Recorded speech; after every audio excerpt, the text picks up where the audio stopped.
You're listening to the 14th source for all geeky and nerdy news and discussion, which means that you're listening to a podcast. For all intents and purposes. I am D. Bethel. And I'm Andrew Rasplin. And we are your two overeducated, codependent nerd hosts, bringing you the things that we like to talk about, but filtered through inquisitive and critical lenses in the episode for Friday, December 9th, 2022. Oh, it's been some time. It's been some time. I say that because it's finals week for me. Because I'm taking finals this week. I guess by the time this episode comes out, finals will be over. So thanks, everyone. I hope they worked out. It's final week of instruction for me, and which means that the next couple weeks are going to be just me grading as quickly as possible so I can enjoy some of my winter break, or as I like to call it, winter unemployment. But well, I'm not going to go in depth, especially considering we talked a lot about it in the pre-show. But Willow, a movie I'm very fond of, the Disney Plus series has now, as of this recording, released 3 episodes. And you know what? Like, on the whole, it's pretty neat. You know what? I'm just glad there's more Willow to enjoy. Well, and it's one of those things where, you know, as the show goes on, once the show's over, I feel like it's the point where I feel like we need to take in the whole, right, you know, season. Especially considering how many Disney Plus shows work. Right, because it's really this idea that, like, well, we've seen enough Disney Plus shows. We know that they can be all over the place. They can be, and it's definitely a modernized TV show here, and obviously, you know, Andrew and I coming at this franchise, even though it's one movie, from very different directions. It is. I'm not a fantasy guy, except for Willow, really, and I have an unhealthy love of that movie, like I do with Highlander, and like I do with the X-Men, and you know, the handful of franchises that I'm incredibly devoted to are unhealthy and zealous, but or overzealous, I guess. That being said, especially those first 2 episodes that they dropped last week were really fun and speak to a really interesting and unique and cool direction for this world and these characters. So I'm really excited to see where they go next. I think we'll have more to say once the show goes. Exactly. But I want to say, like, we are in a time where there's lots of super serious, super dark, super grim fantasy, right? Lord of the Rings, Game of Thrones Part 2, The Witcher. And actually, I kind of liked, just at least in the first episode or 2 of Willow, that it felt like they were being more lighthearted with their fantasy. And so, if nothing else, I appreciate that. Which is very much in line with the original movie in a lot of ways. And I just we'll see where it goes. And I'm going to actually look, spoiler everyone. This shocked me to the core. The character in the original film, Willow, played by Val Kilmer, named Madmartigan,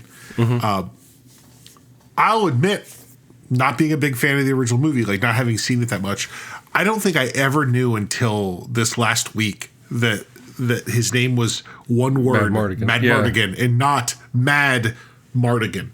Right. Like when I saw the subtitles, I watched with subtitles. I was watching it, and they kept saying Madmartigan. It was one word. I was like, wait, what? For this longest time, I thought his name was Mad Mardigan. Yeah. It is not. Nice little shout out that made the fan in me kind of not get emotional, but I'm like, oh, I fucking fist pump, right? It's like the Mad Mardigan, I guess, again, spoilers, Mad Mardigan's son, who kind of becomes the crux of the plot, is named Eric, A-I-R-K, which is the name of the contentious knight friend that Madmartigan had in the original movie. I'm like, oh, that's Eric. Oh, that's good, because they, like, by the end of the movie, you're like, I'm not sure they liked each other, but apparently they liked each other enough for Madmartigan to name his son after him. It's great. I'm just, I'm you know what? It's kind of similar in my relationship to the Transformers, where I'm like, I'm just glad in a lot of ways, good or bad, in terms of the quality of the product. I'm glad, like, that Peter Cullen is back as Optimus Prime. I'm like, fuck yes, Warwick Davis is here as Willow, like his leading role that he had an opportunity to lead this big budget fantasy movie from Lucasfilms. I'm just glad that he's back in this role, a role he clearly loves, and that I love him in. And just seeing him on screen was like powerful for a super fan like me. And man, that's a feeling I can't express or hope for any sort of better reaction from an iterative show like this. So Willow, check it out if you want to have a fun fantasy adventure. At least 3 episodes in, right? So with that in mind, let's go ahead and do what we're going to do this week and discuss our respective weeks in geek, Andrew. So what was your week in geek this week? Okay. It's not necessarily something I've been doing just in the last week. I started watching the show a month or two ago. But okay. I wanted to talk about it because I almost finished season 2. And of course, as I decided I want to talk about this, I looked it up and discovered that the show got canceled after season 2. So here I am to talk about what a discovery. Right. Dan made a pun or a joke. So I've been watching the show Los Espookys, which is it's an HBO show, also on HBO Max. It is the creation, like the brainchild of several people. I realized I only ever know the one name, and I should actually learn the rest of their name. So really, my understanding is it's actually kind of like the brainchild of 3 people: Ana Fabrega, Julio Torres, and Fred Armisen. Okay. So basically, comedy people. Julio Torres had been a writer on Saturday Night Live. Mm-hmm. If you watch SNL in the last 5 years or so, he did a few of the pre-recorded sketches. I think the most notorious ones I'm aware of are he's one of the writers of Wells for Sensitive Boys. He also wrote Checks, and he also wrote Papyrus. Or at least co-wrote. So mm-hmm. He has a certain style. I'll admit, I don't actually know what his co-writer Ana Fabrega does. And then there's this guy, Fred Armisen, who I guess... and then Fred Armisen. I was going to say, Helen. And they pitched... It's a comedy. And so having said that it has this like SNL connection, that means that, what's his name is a producer. Lorne Michaels. Yeah. What's his name? The SNL guy and other stuff. Mm-hmm. But yeah, so it's a show. It's weird because it's on HBO. It's produced by an American production company and everything. It is in Spanish. It is about in Espanol. In Espanol with subtitles, although some of it's in English, and it's about basically this group of people. Sub or dub? I think it only has subtitles. So it's about this group of people who. Essentially, like the lead character, who's a character named Ronaldo, is basically a goth, and he's obsessed with like horror film. And they have this idea that they're going to basically like create scenarios as a job to scare people or to whatever. So it's the kind of stuff like, oh, we're going to do this situation where we're going to scare someone into admitting they did something, or we're going to like, it's weird. It's weird. They even joke about how they have trouble describing what the show was about, but it's a comedy. Really, that's the thing. It's a comedy, absurd. It's these 4 characters. Andres, who's played by Julio Torres, who's the adopted son of chocolate moguls, who's set to be married to Juan Carlos, the son of a cookie empire. So it's going to be like this. Okay. And then there's Ronaldo, who's the kind of the leader, who's this guy obsessed with horror, who wants to, who's into horror film. There's Ursula, who's a dental technician, who's kind of like the sensible person in the group. And then there's Tati, who's played by Ana Fabrega, who's kind of like the ding dong, who just like always the one who has the joke of like wow, you're just an idiot, right? But the show, like it's a very silly comedy. set in what I guess is supposed to be a fictional Latin American country. I didn't realize it was fictional because I think I missed that detail. I just like, oh, this is like Mexico ? Or something. But the point is, like, it doesn't matter. It there's a lot of riffs on a lot of Latin American humor or cultural tropes. Like, there's a whole thing about how one character is obsessed with this telenovela. There's a lot of other weird jokes.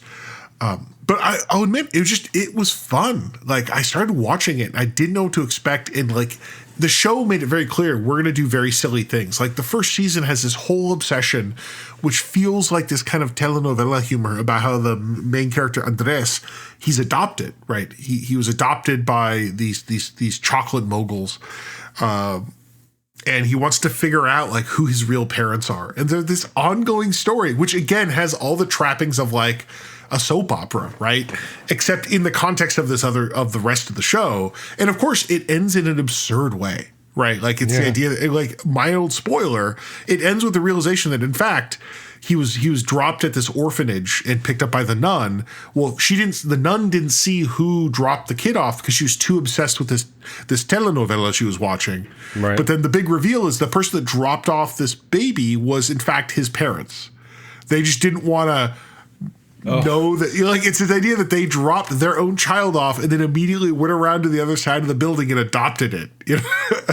Like, it's just dumb. But again, it's a comedy. Like, the show is a comedy. That's pretty funny. But the idea they spend like 4 episodes like, oh, I need to figure out who my real parents are. It's like, your real parents are your parents. It's just a very, very silly show. It gets into like weird stuff in season 2. One of the characters starts talking to the moon in very silly ways. I think one of my favorites is I mentioned the character Tati, who's kind of like this kind of like dingbat who's always trying to find jobs. I think the first season they have a joke where she keeps trying to find like her prince, and apparently the joke is she keeps going on a date with an actual prince, but she's like, no, I don't want you. Like, I want my prince. But the second season, someone convinces her like, oh no, there's stories everywhere. You just have to find them. And you can become a writer.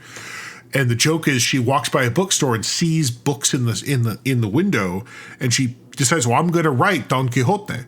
And someone's like, well, it's already written, bro. She's like, well, no, I'm going to I'm going to transcribe it, because she gets the book on tape, right? Oh boy! And this whole joke where she starts transcribing it as this is going to be her novel, and then the joke. I think the joke becomes that it's too long, so she doesn't finish it. So she just basically like cuts it down to very short. But then that becomes popular because it's like the abridged version of Don Quixote. That's pretty funny. It is a very silly comedy. I mean, to me it felt like, although it's very different than something like 30 Rock or something else. I mean, it's like that same lineage, but with this very heavy Latin American aspect to it. And I've just really been enjoying it. I'm almost at the end of season 2. I'm 1 episode away from the end of the season. And of course, I found out this week, like, oh, and by the way, it was canceled. I'm like, well, shit. I'd be interested to see if they wrap it up, though. Like, was it a cancellation that they knew about, or? Well, and so this is actually, and one of the problems with the show is it premiered in 2019. I see. So you're thinking like 2019 and they're in season 2. Well, I don't know if you know, there was a pandemic. Yeah. Apparently they'd filmed like half of season 2 and then the pandemic started. So they just took a 2-year break, to which one of the actors said that's a real bad thing to do for a show, is to take a 2-year break. So I think probably that is actually what impacted it. It probably doesn't help that, it probably has a sort of niche audience, right? Like the idea that it definitely has this appealing to Latin American descended people. I mean, right. The idea that there are jokes that if you don't understand, then you like, and they're not going to tell you the context. Like, if you don't get this as a reference to popular telenovelas, sorry, like then it's not for you. Which is always a challenge, right? When you have niche humor, right? And not to mention, it's in any other country, it's not as big a deal. But like being not in English also can be a limiting factor for the audience. Although as well. Parts of it are in English. What? Well, because Fred Armisen is in it, and he plays Ronaldo's uncle, Tio Tico, who's a parking attendant in Los Angeles, the best parker ever. So he's like Ron Perlman in every Guillermo del Toro movie. Well, except that Fred Armisen actually speaks Spanish, right? He is a Korean descended Latin American fella. Naturally. Right. So there's this whole side joke about that. And it's, again, I thought it was a fun show.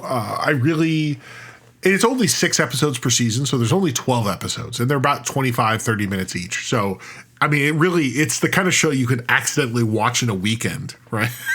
Right. Or actually in binge culture, this is a show you could watch in a day. Honestly, very kind of British. Yeah. It's one of those things where it's not surprising. Yeah. It's in a foreign language, whatever. It's a very difficult audience, or a very target audience.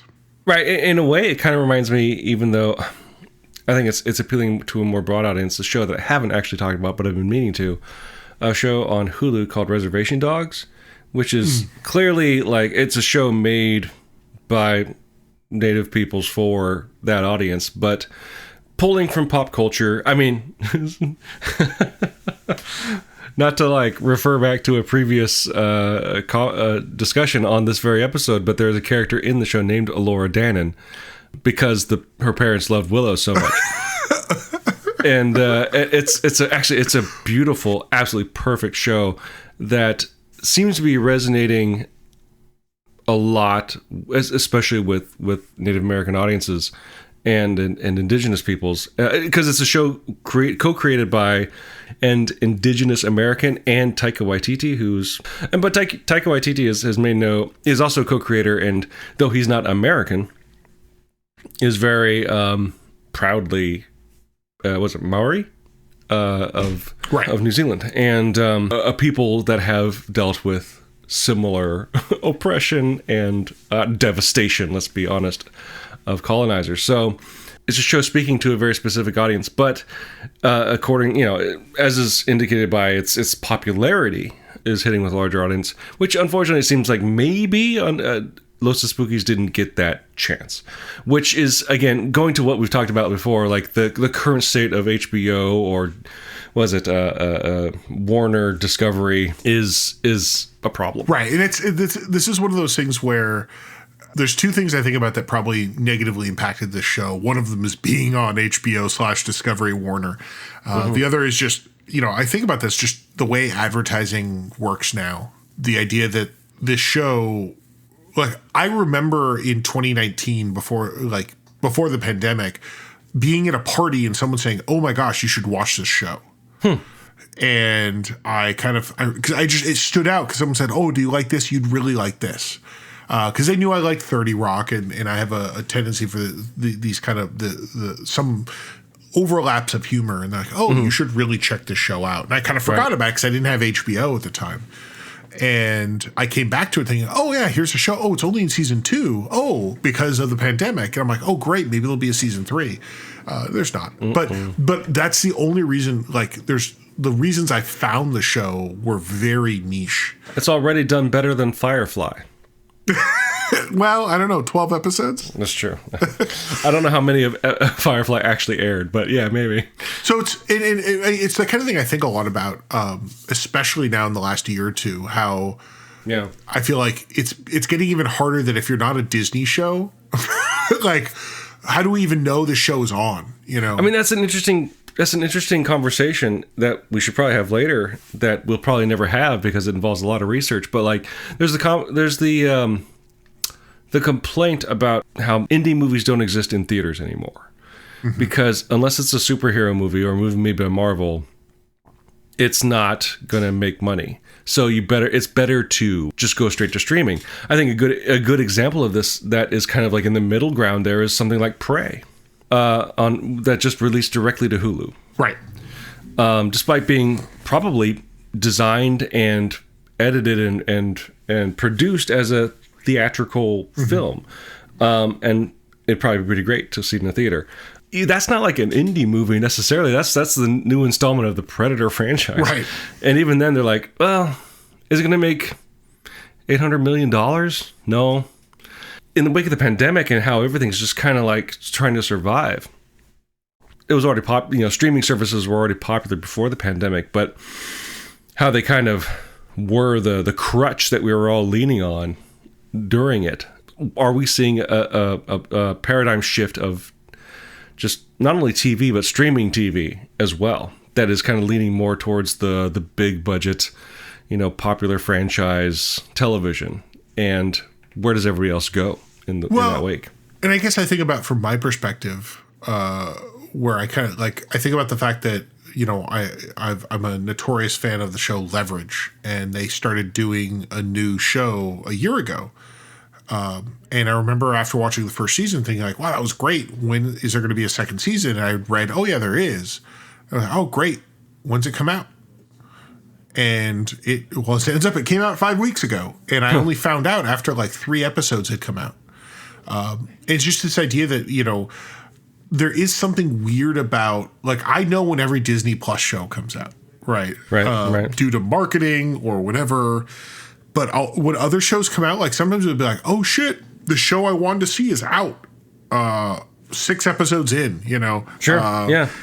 And that's the kind of thing I think about with this, where it's, again, I don't know how, if it's not the biggest show that people talk about, right? If it's not Game of Thrones or Disney Plus show, what is it that gets people to know it's on?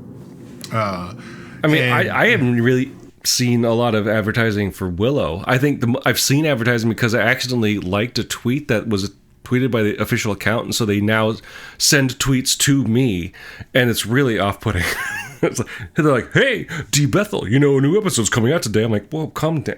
Well, that's a good fact. I don't really use Twitter anymore because of whatnot. And so the idea that that was kind of where maybe I was seeing some of this stuff. Mm-hmm. But again, now I don't see anything. It's I only hear about word of mouth from my friends. You've moved from tweets to Toots? I have, and there's no real marketing on Toots. Mm-mm. So it is, yeah, I think it is this era where if you're not the big dog or big dogs, I mean, Netflix, I think, can still command a room, well, at least to a certain extent. But I don't know. How do we find out about new TV anymore? That's a good question. I mean... and there's no schedule. It's not it's fall, there's new shows. No, there's not. They happen all the time now. And good luck. So anyway, Los Espookys, I think it's a fun show. As long as you're comfortable watching a show in Spanish, mostly Spanish with subtitles. But I really liked it, and it's sad that it's ended. But I'd say, if you have some time and want to watch something silly, you should give it a whirl. And I honestly, I think that the people involved are great. I think they do good work. And if nothing else, I've really kind of learned, especially the ones who I hadn't seen previously. I'm oh wow, you're really great. I now am interested in more of what you do. However, watch it soon before it gets deleted from the HBO server. So right. That's actually, oh my God, that's actually so true. Anyway, that was my week in geek, Dan. What about you? I watched canceled TV as well. I don't know if it's canceled per se, as it just kind of ran its course.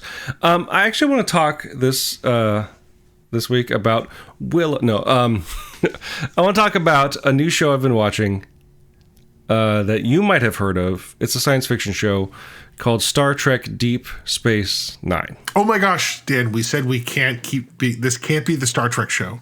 I know, but hey, I'm it is now. I'm a good third of the way through the season.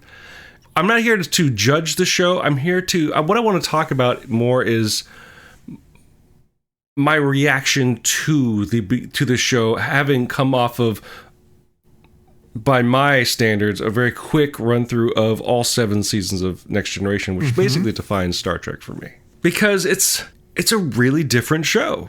And that's surprising in its own way, because by modern standards, and I would say even modern standards back then, right, where you can't get too much of a good thing, and so Next Generation's running its course. Let's get another show going that's basically the same thing and keeps doing the same thing, so that we can end one show and keep the next show going. But it's not that. They're doing a very different science fiction show. Yes, they are. It causes a lot of feelings in every sense of the word. And again, I don't mean to, if I say any hot takes during this conversation, know that it's just mostly me kind of processing and not me judging. Because I'm making a transition from a very amazing show to what seems to be another very amazing show. It's just very different. Well, and so I want to before we get too into it, I want to give you this context. You have to realize that when that show came out, at some point when you watch the documentary about it, they actually talk about how like they got a lot done of by the guy with the blue goatee, right? Yeah, the blue goatee, Irish Stephen Bear. They got a lot of angry mail. People did not, big Star Trek fans, which my understanding is that TNG had a similar response, right, when it first started, right? This isn't Star Trek, But there was, because of the high that TNG was on when DS9 started, there was a lot of people that were just like, wow, you just fucked up Star Trek. And would you say that TNG went out at its peak? Like, do you think it's like or do you think it was waning by the time they left? Well, arguably it was peaking. I mean, and this is a hot debate for Star Trek people, but I think a lot of people would say it was peaking at 4, 5, 6. But you have to realize DS9 comes out in season 6. Right. So I just want to give you that context that if you're having reactions that are weird based on what you just came from, you are not the only one. I do want to make it clear.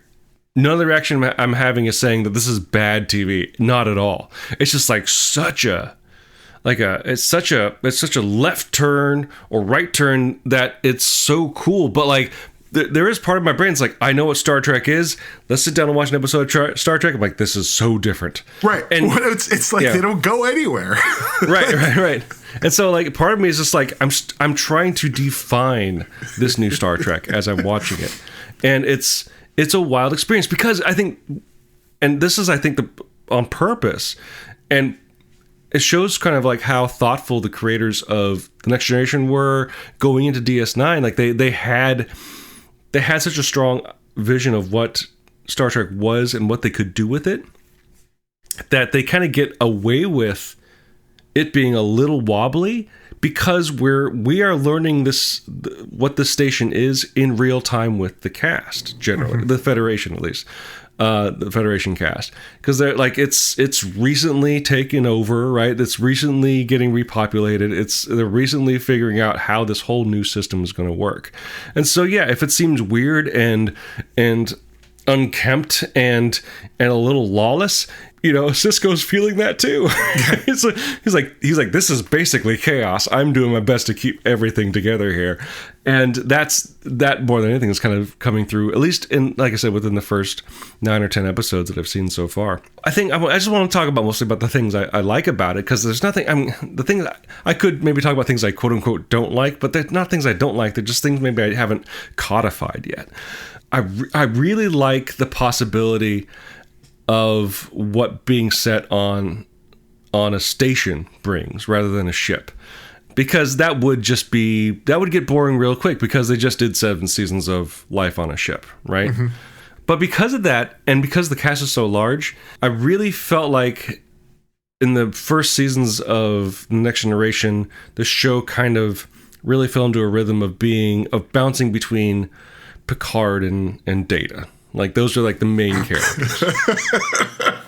Which is an entirely accurate assessment. Right. And this show, there's nothing's really calcifying around any character, which makes it I shouldn't say this out loud, but I'm going to say it because it came into mind, and please don't take this the wrong way, but there's because it's so decentralized and it's about all these characters, and it's especially about the static generated between all the relationships these characters have, it's kind of a bit more soapy in some regards, but it's if soap operas were serious and actually thoughtful. Well, and I think that is a valid. It's an entirely valid point. It does it has a little bit more soapiness to it, mm-hmm. And I think I've said this repeatedly, that there's also, though, people change throughout the show. I feel by the end of season 1, you'll be like, wow, man, there's been some people have had some growth, change going on. Which a joke that like they changed more in one season of DS9 than most characters in TNG did for 7, right? Right. Which is, and that's like not that's just there's a design side to that. Right. But I do think that there's also the idea that I guess that this is actually something that TNG could have done, right? TNG had the main cast and DS9 has its main cast, like the people whose name appears in the opening credits. Right. But DS9 real quick picked up, supporting cast that, like I said, and I referenced the documentary because they talk about this, where they had like, all right, we have the main X characters, and then we have this wall of extra people that come in all the time, right? Oh, like the Taylor? Is he Garrick? Garrick is he comes back? That's great. He's some people would argue he's one of the best characters of the show because that's he was a character fantastic in his first episode. He has a life path, but also right like the main character of Quark we see, but then we see his brother Rom and his nephew Nog, and again both of those two non-main characters have their own story that feels like they. Like there's times where you could say like, oh no, DS9 was about Nog, his life, or Rom and what he goes through. I mean, not the whole show, but like you could believe he was a main character. Gul Dukat actually. The Cardassian? The former prefect of the station, right? He's basically also a very recurring character. All right. You're going to see some people from Bajor, and again, it's just this idea that these characters, like when they show up, you're like, oh yeah, you're part of this show, right? Like this is, and that's an interesting thing that I think that TNG maybe. Well, I don't know if they could have done it, right? Because they could have been like, oh, it's Engineer Bob. Like, okay, Engineer Bob is in Chief O'Brien, basically. Barclay right? is the kind of the closest they got to that, right? Like, and that was just always a disaster. Well, I mean, again, Chief O'Brien was the closest I got to that, except his was always like, oh, beep, beep, beep, I pushed the transporter. And now suddenly he's like, I'm now a real cast boy. Right. And poor Barclay is just like, I'll be a real cast boy someday. I mean, just go into the holodeck and pretend that you're part of a mercenary group that drives around in a black van with a red stripe. And its premise inherently makes it different from what pretty much anything Next Generation could kind of do. Like, it sets up a world of opportunity in terms of stories. And I think one of the most enticing things about it is that this is not a Federation story, right? Mm-hmm. Like, because they're just there administratively at this point, at the very least. They're like, we're here to make sure that, the runabouts run on time and and that people don't start fighting each other, right? And if anybody has any real problems, you can send them to us. And that's fascinating because based on what we've seen so far, ultimately, even though they haven't been the star of every episode, what this premise is ultimately setting up is that it's a Bajoran story. Mm-hmm. And that's fascinating because though they've been present in Next Generation, like this is a really interesting idea to shine effectively a spotlight on a race that and a people that had no real indications that they were going to be like main players, right, in the franchise, and someone saw some opportunity in there and really ran with it, and the kind of the liminal nature of their society is being sort of post-war. It's real smart, I guess is what I'm trying to say. Yes, and what I would say is that, and not the easy choice. Right. Well, so you watch TNG and how there's a lot of emphasis put on the Klingons in that show because of one character. This show actually does similar things with Bajorans, but not because of one character, but because of where it's set. Although also because of the characters, right? You have Kira Nerys, who motivates a lot of stories, but then so does the politic. Cardassians also get a lot. Like, there's this idea that we know more about Cardassians because of Deep Space Nine than we know about like Romulans, right? Sure. Romulans have always been kind of like they didn't really get a lot of narrative space other than a couple episodes where by the end of DS9 we have like, oh, Cardassians have had a thing, and I'm gonna say it, and Ferengi. Sure. In part because, we have a whole family. Right. I think it's a weird thing because, from a world building and a world kind of thing, that's interesting for me. It's fun to be like, oh, this is the world that it feels, I don't want to say lived in, but that's what I'm going to say. Okay. More so than what like TNG, where it was like, yeah, here's random species number 7. Mm-hmm. All right, thank you for coming. We're going to drive away. Which is again not a shame on TNG. It's just the idea that like when you do see an alien species or whatever, or a planet come back, you're like, oh, we're going back to. I think this actually Lower Decks does this joke. Right, we're going to go back to places and like, oh, look what's happening here now. I do think I think that's a valid point, and I think it's even weirder because Bajorans are very spiritual in what is otherwise a very science and we have science and right, like suddenly no, these people are like, no, I believe shit. Mm-hmm.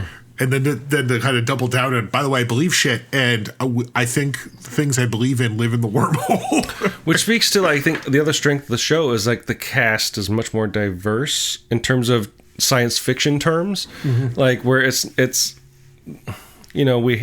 we had like Troy herself is mixed descent, right? But she's still like human, but also, oh God, what would they call her? Betazoids, yeah. Betazoid. So she's technically an alien. Of course, we had Worf as main character, and then they tried to have the Bajoran on the bridge for a hot minute, and I guess Data, right? But like generally, it was very kind of white human forward kind of show, mm-hmm. and just having Bajorans as basically co-owners of this station, having a trill, which is an episode I watched recently.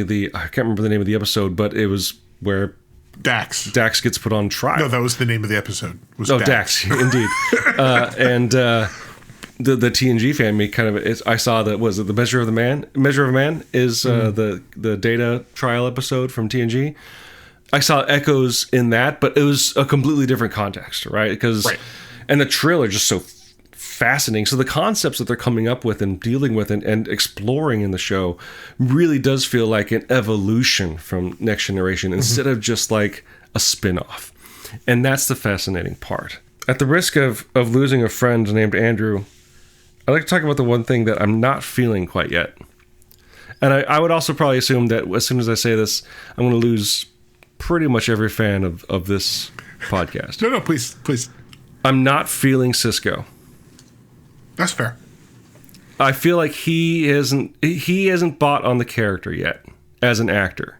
Is it the goatee? Does he need the goatee? The goatee. So, was it season 3? He comes back with a goatee. I think it's season 3, and then season 4 he just bicks his head. And suddenly, right. Like he looks like. Well, actually, that's I looks think like Sisko. That's how he wants. That's like how the actor Avery Brooks, like that's how he like. That's his look, right? Sure. Goatee, yeah. And he shaves his head, and that's when he played Hawk on Spencer for Hire. That's what he did. I'm going to say this based on, again, referencing the documentary What We Leave Behind. Okay.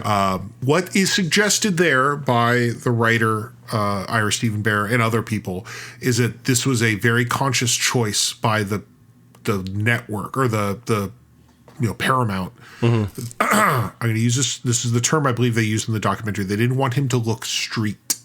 Oh boy. Right. And it's this kind of thing where, and they realize once they kind of let Avery Brooks present how he wanted to, right? And now, granted, that character goes in a place that some people don't like because he is he becomes a character. I mean, I would say that like when I think of the character of Sisko, I'm always thinking of season 3 or later. Interesting. Because to me, there's this idea that like he finds himself, but also like he becomes the character he wants to be. And honestly, I think for the better. And I think that is a struggle in the first season or two. Not to say he doesn't play a character.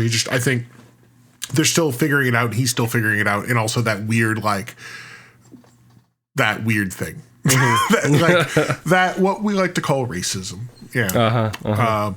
So that's a fair point. But I do find that later he like, if anything, some people say he tends to be much more like dramatic and some would say over dramatic, right? There's a lot of scenes of him just being like almost over the top later in the show, but I think that's the character, right? That's the thing. I feel like he feels so reserved, like he doesn't know what choices to make acting wise, which there's part of me, and I'm just sort of like doing meta commentary here. I'm like, well, of course he's trying to avoid being, Patrick Stewart, and like that's such a huge shadow, but also it's such a different role and such a different concept. I'm sure it's very similar to what Patrick Stewart had to go through. Is like, how do I make my captain?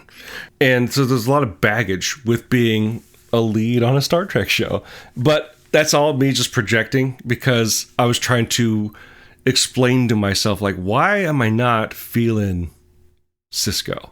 It's because it doesn't feel like he feels himself. Oof, that's a weird way to say that, but sure. Well, but no, I think that's fair. And like I said, there are episodes in. I think some of the most iconic Sisko episodes are actually like season 5 or 6. Well, because they're trying to do some interesting stuff, like with him and Jax. Not Jax. Jax. Yeah, Jax. When Sisko was in Mortal Kombat, with him and Dax, but that also feels. I mean, that's intentionally meant to feel weird because of the whole Trill situation, right?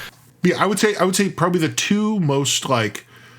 Wow, actually, just looking like the two episodes that are generally credited as the most powerful and provocative Sisko episodes are in season 6. Oh wow! However, there's a really, I think there's a pretty notable one, I think is in season 3, which involves time travel, but it's but really like the two, when people talk about DS9 and also the character of Sisko, there's 2 episodes, In the Pale Moonlight, and we watched that one for the podcast, yeah, and Far Beyond the Stars, which is both season 6, and those are the ones that like is like those are. It's a very different character from what you're seeing in season 1, because again, he's reserved, it's not quite figuring it out, but also like hasn't shaved his head and grown a goatee. So, but that being said, like it's the growing pains like this that are kind of fun to watch and be a part of. And I think, like I said before, like the show itself and the premise is accommodating to those growing pains, because it's part of the narrative. Like this is a show about a station, a crew finding its cohesion, and 9 episodes in, that's not there yet, because it's barely any time has passed, right? They're figuring stuff out, and not because it's a new show, it's because it's because of it's a new station and a new crew, and it's really fun to, and all the characters are so different. Like there's like we could go on about Odo and like how fascinating a character that is, and I'm sure they probe. I mean, the premise sets up an interesting sort of arc for him as well, right? Right. So, I mean, it's a weird thing to, unlike TNG, where like when you watch TNG, even if you've seen all 7 seasons, if someone starts watching season 1, you're not like, ooh, I know things. But like, boy, oh boy, DS9 definitely has a lot more like, oh, like, again, people go through things, characters, have arcs and narratives, to the point where like it is, I think I'm probably more excited with this than I am, just because I'm like waiting for you to get to the points where you're like, oh, right. Like, oh, things are happening. Not to throw you under the bus, but like, yeah. Can you pick a favorite child between DS9 and TNG? Like, is there a show between that the two? Like, for me, DS9 is, I think as I've gotten older, has become the one that I've really, really glommed onto, because it just has it has these characters I still think about a lot. Like when I talk about narratives and whatever, like I'm like, oh yeah, and Deep Space Nine. Not that TNG is bad. It's just that I just don't have the same thing. I think the biggest thing is that as Star Trek continues to grow, right, because there's new shows and everything else. Like, I actually find that, some of the new stuff, although not everyone loves Picard, like I'm fascinated at the idea that that Picard suddenly is having a lot more, like, one season of Picard feels like he did a lot more lifting than, other than like, Brothers, right? That's like one of the few episodes with Picard that really felt like they did something powerful with the character. Brothers or family? I'm sorry, Family, not Brothers. Brothers is Brothers is the one with that's a Data one. Yeah. Yeah, Family, right? Like the Essential idea that lore. just that kind of stuff. And whereas like for me, Deep Space Nine is full of these moments where I can talk about like, oh, when Kira had this happen, or Odo, or fucking Garrick. I mean, well, riddle me this: you were a big TNG fan, and then you went into the Navy and lived on a boat. Well, I was also a Deep Space Nine fan. I will tell you, I remember, while I remember both the finale of Deep Space Nine and TNG, and I'll say that Deep Space Nine, I was actually, although it was still syndicated, so it was like on whatever time your local provider, but I actually remember, it was 1999, I think, or thereabouts. And I actually remember thinking I wanted to take a day off from work. I worked at the movie theater, and my mother was like, that's dumb. We'll just record it. But like, that was the kind of thing, like that was the one where, granted, it's because I had a job where I didn't when TNG ended. But I remember thinking like, man, I really want to see, where this is how this is going to end. I want to be there for it. So, I mean, even in the 90s, I'd grown to really appreciate Deep Space Nine by the end. Not in the first season, right? But definitely by the end of it was like, wow, this show really picked some stuff up. So, although it's already a bad show, fewer than 8 episodes in, we get a Q episode, Andrew. Come on. But that's the only one. What? That's the only one. What? You're lying. You're absolutely lying. Q does not come back to Deep Space Nine. He in fact goes to Voyager, which has like 4 Q episodes. Okay. So, DS9 is the best Star Trek show to ever exist. Let's end there, because it can't get any better than that. Wow, that's amazing. You're lying to me, but that's okay. No, you saw what happens. Q showed up, and Sisko punches him in the face. So Q's like, I'm not coming back here. He says it all the time. But okay, I'm going to take your word for it and end this on a happy note. Goodbye, Q. See you in maybe a year when we start watching Voyager.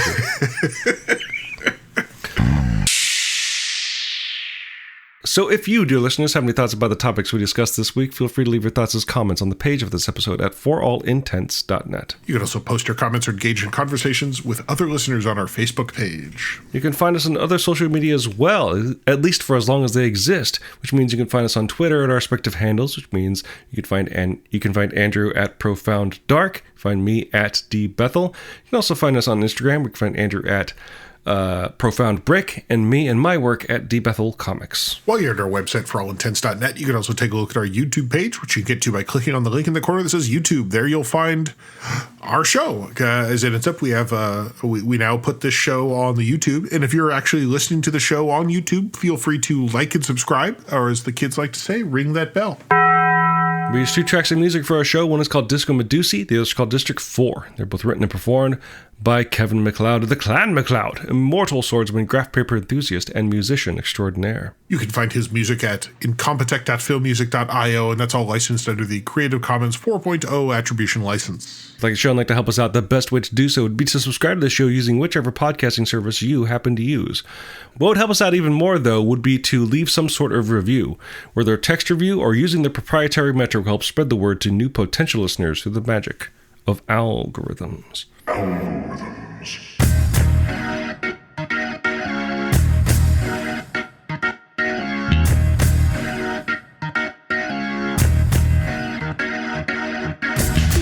couple things to wrap up this week, Andrew. This week is actually kind of momentous.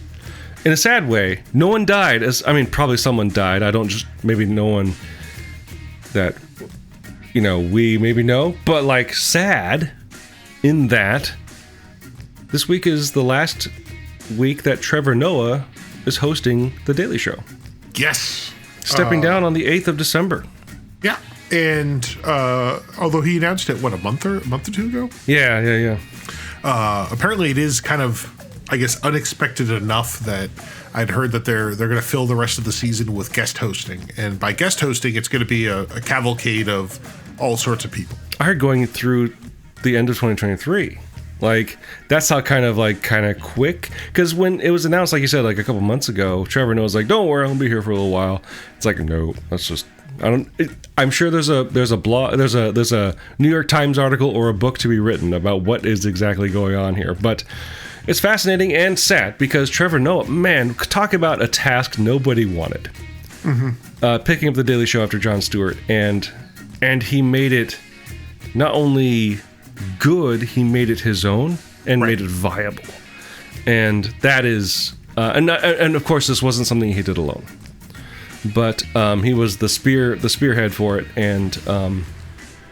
and created as much of a legacy with the show as Jon Stewart did, and nothing but commendations and applause from me, and if you don't mind me saying, from us at the show. That's Trevor Noah, absolute treasure.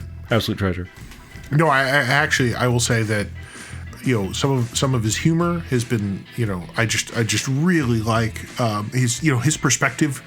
The timing was probably important, right, for him to be able to talk about the world from a South African perspective, especially as the United States went into the presidential election of 2016. There's a joke that no one understands petty dictators like Trevor Noah when it comes to these, but also just like I said, his gift with languages and some of the humor he makes because of that, his ability to do accents, his everything else, I really like. And not to say that Jon Stewart was bad, it was just that it's so definitive that now I'm like, so what was Jon Stewart doing? But that's part of my reaction is like, wow, Trevor Noah did all this stuff, and I just grew to appreciate it so much that this is time now where once again I say, man, how do you follow this? Right. Which shows that the choices they have been making, I don't know if the people in charge are still the same people in charge that were there when Trevor Noah took over, but if they are, then they have a good intuition, and if hopefully Trevor Noah is involved in that choice, I'm excited to see what they do with the show next. Honestly, I wonder if it'll survive. And then there's also a larger conversation, no matter kind of the tenure that you either preferred or watched. I watched both the Jon Stewart, and of course he was the second person to run the show, but that's okay, or to lead the show. Whether you prefer Jon Stewart or Trevor Noah, I like them both for their own reasons. Right. But I think there's a larger question: is the Daily Show and what they do, is it actually changing the landscape? Is it actually creating awareness and change, or is it adding to the problem? A comedy news show is inherently problematic in a lot of ways, but we're not here to talk about that. I want you to think about that, dear listeners, because there's a lot of there, and what seemed to be just kind of funny looks at the news to kind of create some levity, for some people seem to become political tactics, and that's the last thing I wanted to happen to a beautiful show like The Daily Show, no matter who is running it, but especially under the tenure of Trevor Noah, who did wonderful things with the show, and as a person that maybe agrees with his political sensibilities, I think he brought a net positive to the world, and good stuff. Last thing, not to be too self-promotional here, but to talk about my comic a little bit, I do have a pre-order thing going on with Long John Volume 5, the 5th book of my comic book series, Long John. I just want to put this out there. Going through Friday, December 16th, I have a $20 pre-order sale where you can get the book and a bunch of other goodies. Check it out if you want to support it. Check it out if you want to get the next book in the series. If you just want to check it out, if you want to pick it up, check out longjohnbook.com, and all the details are there for you to make your most informed decision. And I'll say I've got my hands on a PDF of it, and it's pretty good. Thank you, sir. That means a lot. So Andrew approved is what we're saying here. Let me go make a custom stamp so I can put that on the books before I ship them out after the pre-order ends. But again, check out the pre-order deals at longjohnbook.com, where you can get your pre-order of Long John Volume 5 with a bunch of other fun stuff, including a steel pin of the Long John logo. You can get mini prints. There's a 5-book deal going on there. It's all kinds of fun, and I really enjoyed making this book, and I hope you enjoy it too. So whether it's my book or something else, until you enjoy something, dear listeners, I'm D. Bethel. And I'm Andrew Asplund. And for all intents and purposes, That was a podcast. That was longjohnbook.com.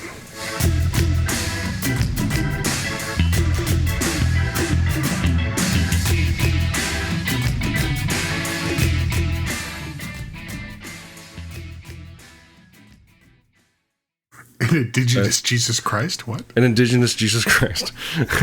I'm here to tell you to spread the word of the indigenous Jesus Christ.